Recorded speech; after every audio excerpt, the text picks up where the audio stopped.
नमस्कार दोस्तों, मैं आचार्य के.एस. शास्त्री आप सभी दर्शकों का हार्दिक स्वागत करता हूं, अभिनंदन करता हूं। मित्रों, आज हमारी जो चर्चा रहेगी वो कन्या राशि वाले जातकों के लिए रहेगी कि कन्या राशि वाले जातकों के लिए ये बकरी शनि का जो प्रभाव है कैसा रहने वाला है, कितना आपके लिए ये लाभ देंगे, कितने आपके लिए हानि करेंगे, क्या समस्याएं देंगे, उन सब का समाधान भी लास्ट में मैं आप लोगों के लिए बताऊंगा। उपाय के साथ ये वीडियो बहुत अच्छी होने वाली है। आपके लिए कुछ न कुछ बहुत ज्ञान मिलेगा, इससे आपके लिए रास्ता मिलेगा, क्योंकि मेरा काम तो आपको रास्ता दिखाना है इस ज्योतिष के माध्यम से, और ज्योतिष आपको रास्ता ही दिखाती है। ये कोई जादू टोना टोटका का विषय नहीं है, ये विज्ञान है, क्योंकि ये सौर मंडल पर आधारित है। उन्हीं नक्षत्र ग्रहों की बात होती है जो आकाश मंडल में, उनकी रश्मियों के ऊपर बात होती है, उनके तत्वों के ऊपर बात होती है। इसलिए ये मार्गदर्शन करती है, कोई जादू टोना टोटा पाखंड नहीं फैलाती। उन सारी चीज़ों से आप बच जाते हो। आपको पता पड़ती है कि मेरे सामने आगे आने वाला समय ऐसा आने वाला, तो आप उससे बचें। जादू टोना टोटका कुछ नहीं, मिथ्या बातों से आपको बचाता है। इसलिए मैं इन चीज़ों को लेकर के चला। मेरा प्रयास है कि आपको ज्योतिष आनी चाहिए और आप अपने लिए और अपने मित्रों के लिए इसका लाभ उठा सकें। वीडियो को लास्ट तक देखिए, बहुत अच्छी वीडियो होने वाली है। और आपके लिए ये 3 महीने 1 सितंबर से 15 नवंबर तक ये शनि देव अच्छी स्थिति में आ गए हैं, अर्थात इनकी डिग्रियां बहुत अच्छी हो गई हैं। जिस समय ये रेट्रोगेट हुआ था 25 डिग्री पे हुआ था, वृद्धावस्था थी, 25% रिजल्ट मिला। अब इसका आपको 50% सितंबर में और अक्टूबर और नवंबर में 100% रिजल्ट मिलेगा। अच्छा है तो अच्छा और बुरा है तो बुरा, हर राशि के लिए यही काम करते हैं। शनि को इसलिए देखते हैं कि इसको एक राशि से उसी राशि में आने के लिए सूर्य का चक्कर जो लगाते हैं 30 वर्ष में लगा पाते हैं, अर्थात एक राशि पर 2.5 वर्ष रहते हैं। तो जो खतरनाक ग्रह या अच्छा ग्रह 2.5 वर्ष तक एक ही घर में बैठा हो तो क्या करेगा वो, आप समझ सकते हो इस बात को। ज्योतिष समझने के लिए मैंने 100 वीडियो ज्योतिष सिखाने में, बाकी जो आगे चल रहे हैं वो एडवांस में आ जाती हैं। जो अब ये बातें चल रही हैं इसको समझने के लिए 100 वीडियो यदि आप देख लेते हैं मेरी, तो मैंने एक एक पॉइंट को बहुत शालीनता के साथ आप सबके सामने रखा है। और बहुत सारे दर्शकों के मेरे पास फ़ोन भी आते हैं कि सर आप तो एक टीचर की तरह से आप पढ़ा रहे हैं, बहुत अच्छा लगता है। तो मैं उनसे कहता हूँ भाई, मैं एक टीचर ही रहा हूँ, एक अध्यापक रहा हूँ, प्रवक्ता रहा हूँ, तो इस कारण से मैं कोशिश करता हूँ कि आप लोगों तक मेरी बात पहुँच सके, समझ सके। कुंडली विश्लेषण के लिए लोग बाग मेरे फेसबुक पर कमेंट्स करते हैं, मैं वहाँ पर आपको जवाब नहीं दे पाता। जो लोग मेरे से व्हाट्सएप पर बात करते हैं या यूट्यूब चैनल पर मेरे से प्रश्न रखते हैं तो उनके रिप्लाई देता हूँ यूट्यूब चैनल पर, और व्हाट्सएप से उनकी समस्याओं का समाधान करने की कोशिश करता हूँ। आग्रह है आपसे, वीडियो अच्छा लगे आपको, ये मेरा ज्योतिष ज्ञान आपको अच्छा लगता है तो उसको लाइक शेयर सब्सक्राइब अवश्य कीजिए। लाइक करेंगे तो हमें एक बल मिलता है, एक अच्छा लगता है, और इसे सब्सक्राइब करेंगे तो आप हमसे जुड़ जाएंगे। शेयर करेंगे, जितना शेयर कर सकें उतना ही अच्छा लोगों को लाभ प्राप्त होगा, और आपके साथ साथ आपके मित्र और आपके दोस्त भी इसका लाभ उठा पाएंगे। तो इस समय की जो स्थिति चल रही है सितंबर में, ये 21 डिग्री पर चल रहे हैं, और डिग्री के आधार पर ये प्रौढ़ावस्था और युवा अवस्था कही जाती है। और व्यक्ति अपने जीवन में युवा अवस्था में ही अपने परिश्रम और मेहनत से बहुत कुछ कर जाता है। घर उसे बनाना होता है, बच्चों की पढ़ाई लिखाई उसे करनी होती है, करवानी होती है, बच्चों को नौकरियों पर लगाने के लिए, कामयाब बनाने के लिए उसे संघर्ष करना पड़ता है। तो ये कुमार अवस्था और आपकी युवा अवस्था जीवन में बहुत महत्वपूर्ण योगदान रखती है। तो कन्या राशि वाले जातकों के लिए या कन्या लगन वाले जातकों के लिए शनि कैसे होते हैं? पहले हम शनि के कारकत्व को समझते हैं। शनि आयु के कारक कहे गए हैं क्योंकि वहां के कारक है अष्टम भाव के, स्थिर कारक है वहां के। आयु के कारक कहे गए हैं, धैर्यता के कारक कहे गए हैं, न्याय के कारक कहे गए हैं, परिश्रम मेहनत के कारक कहे गए हैं, जमीन जायदाद के कारक कहे गए हैं। बहुत सारी चीजें हम शनिदेव से देखते हैं। तो एक तो ये चीज देंगे आपको, इनके पास है, ये इनका अधिकार है इन चीजों पर। और दूसरा क्या देखते हैं कि नैसर्गिक स्वभाव, इनका स्वभाव कैसा है? तो भाई ये पापी है, शास्त्रों में इसको पापी ग्रह बताया गया। लगनानुसार इनकी स्थितियां बदलती हैं। ये सब चीजें कब आएंगी समझ में? जब मेरी 100 वीडियो आप देख लोगे तो समझ पाओगे कि लगन के आधार पर कौन सी लगन में कौन कौन से ग्रह शुभ होते हैं, कौन कौन से अशुभ होते हैं, कौन से मारक होते हैं। ये सब चीज मैंने डिटेल में आप लोगों को बहुत आसानी से बता रखी है।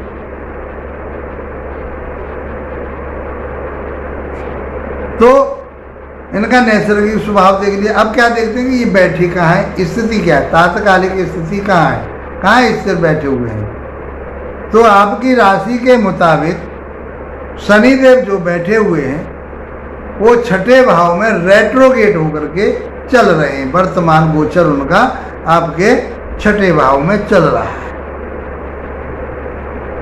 और छठा भाव जो होता है, आप देखिए ग्रह कहाँ कहाँ का प्रभाव देते हैं और कब प्रभाव देते हैं। ये सब बातें कहाँ से समझोगे? जो वीडियो मेरी बना चुका हूँ आप लोगों को सिखाने की, वहाँ से समझ पाओगे।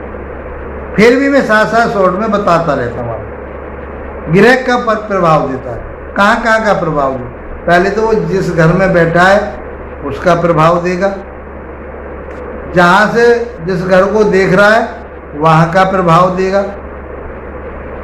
जिन घरों को देख रहा है वहाँ का प्रभाव देगा, जिसमें बैठा है वहाँ का प्रभाव देगा। कब देगा? जब इसकी दशा अंतरदशा आ जाएगी या गोचर में चल रहा होगा। ये स्थिति बनती है ग्रह के फल देने की। आसान तरीके से समझ पा रहे हो। तो छठे घर में बैठे हुए हैं। छठे घर में बैठ करके क्रूर ग्रह, पापी ग्रह बैठ जाते हैं छठे घर में, अच्छे माने जाते हैं। क्यों? क्योंकि छठा घर होता है आपका रोग का। एक खतरनाक आदमी आपके घर में बैठ जाए, उसके हाथ में राइफल लगी हो, बंदूक लगी हो, कोई हथियार लगा हो, तो आप डरे डरे रहोगे। उस पर कब्जा हो जाएगा उस घर पर कि ये कब जाए, ये पीछा छुड़ाना घर वालों को। तो इसलिए शनि को देखते हैं कि इसका स्वभाव अच्छा नहीं है। अब ये बैठा ही ऐसे घर में है, वो घर ही अच्छा नहीं है, तो वहाँ क्या करेगा? उनके ऊपर दबाव डालेगा, आपके रोगों को सही करेगा, ऋण को सही करेगा। हाँ, ऋण नहीं लेने देगा आपको, कर्जा नहीं होने देगा आपके ऊपर, शत्रुता नहीं होने देगा किसी के ऊपर, यदि सही बैठा हुआ शनि है। क्योंकि ये आपकी राशि के मुताबिक त्रिकोण का स्वामी होता है और छठे भाव का स्वामी होता है, तो अच्छा माना गया है। लेकिन शास्त्र में एक बात कही है कि जब कोई भी ग्रह रेट्रोगेट हो जाता है, बकरी हो जाता है, तो विपरीत फल देता है। अब विपरीत फल मैं अपने हिसाब से लगाता हूँ और अनुभव के आधार पर लगाता हूँ। शास्त्रों में भी यही बात कही गई है। विपरीत का फल तो उल्टा ही फल हो गया। लोग बात कहते हैं कि दूना फल देता है, कि चौगुना फल देता है, कि उसको ऐसा नहीं है, उसकी वो क्षमता बढ़ जाती है। तो यहाँ बैठ कर के जिन चीज़ों के ये आपको कंट्रोल में कर रहा था, रेट्रोगेट होकर के वो चीज़ें पैदा होंगी। आपकी शत्रुता बढ़ेगी, अननेसेसरी किसी न किसी से मनमुटाव होता रहेगा। आप ऋण लेना भी नहीं चाह रहे, कहीं नहीं किसी न किसी कारणवश आपको ऋण लेना पड़ जाएगा।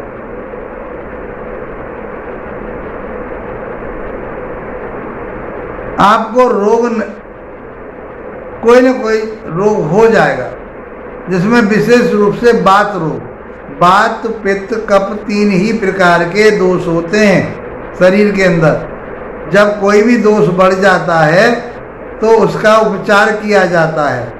उसका उपचार भी बताऊंगा। डॉक्टर के पास जाओगे तो वो दवाइयाँ देते हैं। वो दवाई क्या होती है? वो दवाई एंटीबायोटिक आपकी दवाई होती है, उस चीज़ को बैलेंस करने के लिए होती है। जब बात बढ़ गई तो बात को डाउन करेंगे। पित्त, बात और कफ तीनों एक बैलेंस में रहेंगे तो आप स्वस्थ रहेंगे। जबकि प्रकृति अपने आप शरीर के और घर के हर चीज़ के माहौल को बना करके रखती है, उसको बैलेंस बनाती है प्रकृति अपने आप। फिर भी हम अपने कर्मों से उन चीज़ों को बिगाड़ लेते हैं, तो फिर हमें डॉक्टर के पास जाना ही पड़ता है।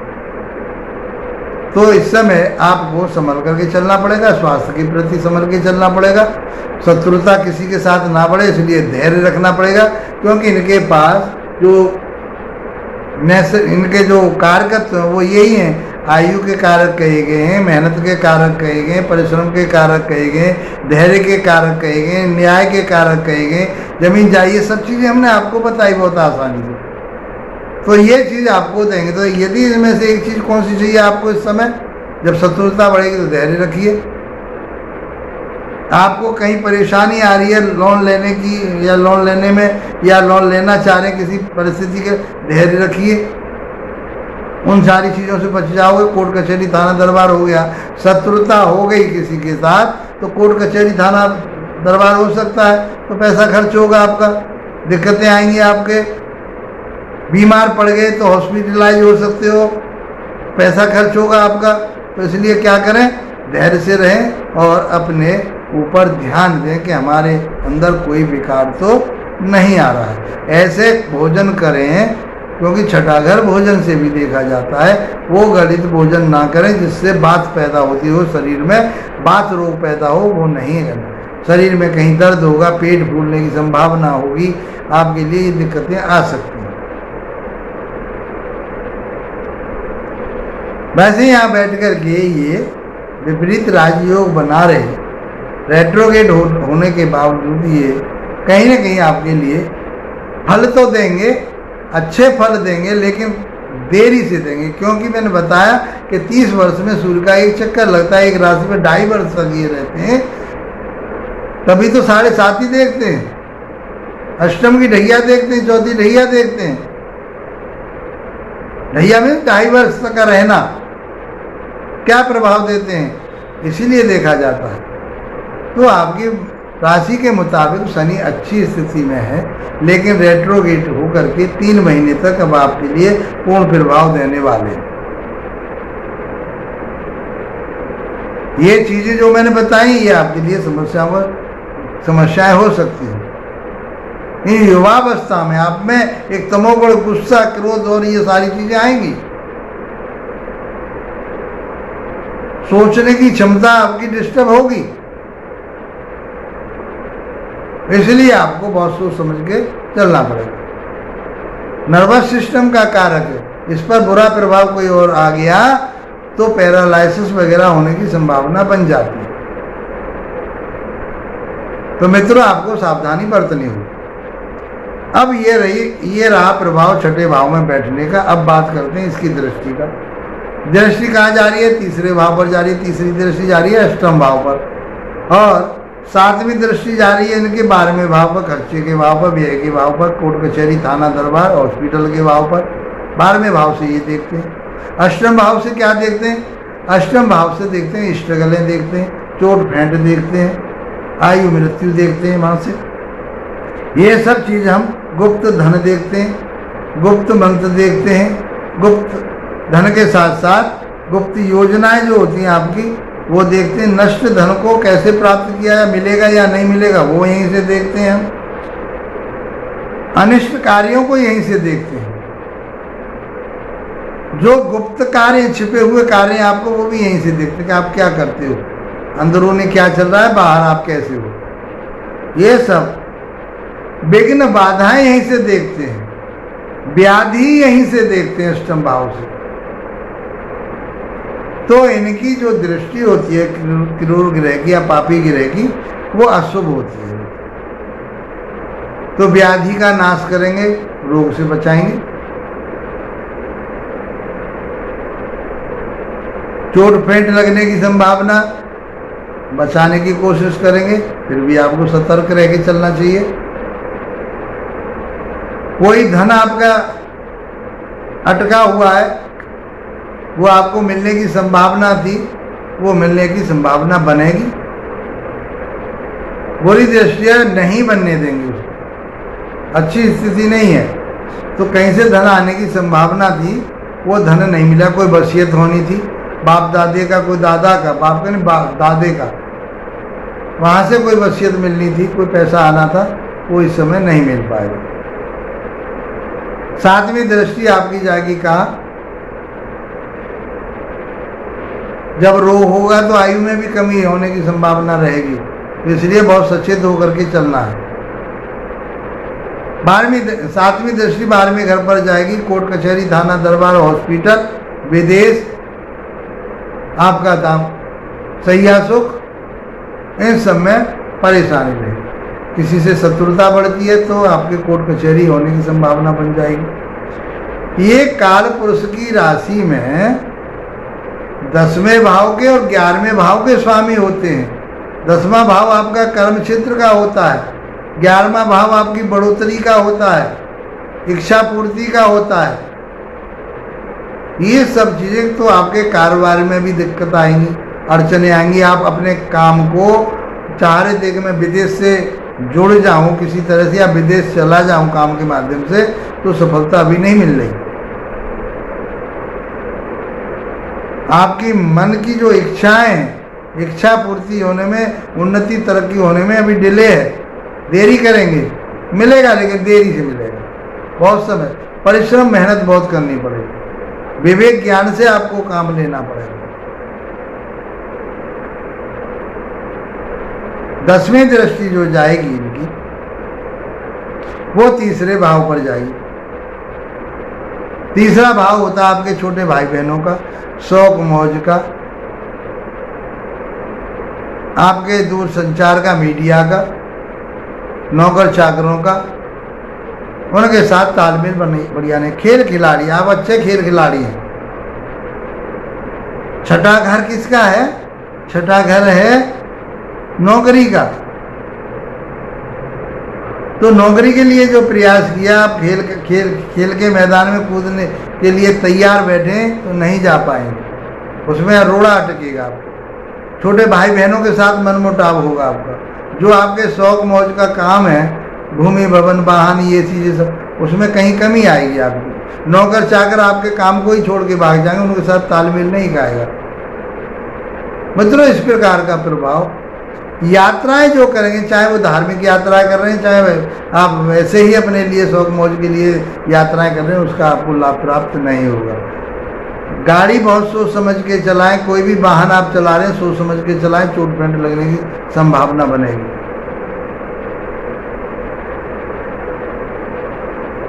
मित्रों, इस प्रकार से छठे भाव में बैठ करके शनिदेव आपके लिए कुछ अच्छे प्रभाव दे रहे हैं, कुछ नेगेटिव प्रभाव दे रहे हैं।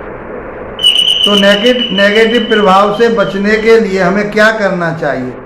तो शनिवार के दिन शनिदेव के मंदिर में जाकर के अभिषेक करें और हनुमान चालीसा का पाठ करें। इसी के साथ आप लोगों का धन्यवाद, नमस्कार।